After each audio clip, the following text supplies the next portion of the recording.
我叫小之渣啦，咁今年就22歲咁樣啦，其實都冇㗎，都係做緊呢個 part time 性嘅 model。佢入行好耐啦。part time 性嘅 model，part time 小心啲字眼啊，我落筆寫嘅喎，真係。part time 性嘅 model。part time 性質嘅 model。咁啊，咁即係嚟緊想做咩？即係想出唱片定係做演員啊？想做嘅各方面都做啦，咁唱歌可能就會排後啲咯。哦，咁會有拍拖嚟㗎？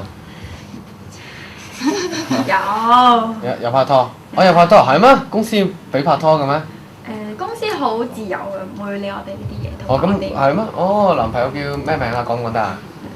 唔係幾好啦，因為始終透露，可能人哋唔中意噶嘛，男朋友會唔中意噶嘛。哦，係咩？咁男朋友支唔支持你做呢一行啊？支持嘅。咁如果你即係你男朋友即係見到你啊，可能第日你要拍啲性感啲嘅相啊，即係或者要同其他男歌手啊，即係要拍啲親熱啲嘅，咁你點男朋友會唔會唔介意㗎？唔會介意，學之前常先生講個角色佢演啫嘛，又唔係我自己。哦，咁拍咗幾耐拖啊？唔係好耐嘅啫。幾耐啊？真係。年零啊。年零啊？會唔會結婚啊？未咁早。哦，咁如果即係影到都會認喎，係咪啊？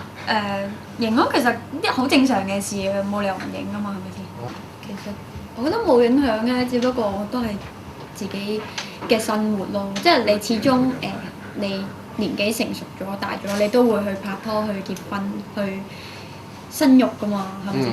係咯，所以我覺得。我即係已經諗住生育㗎啦。我未咁快啦，即係我呢啲係程序嚟嘅啫，只不過係遲同早嘅方面。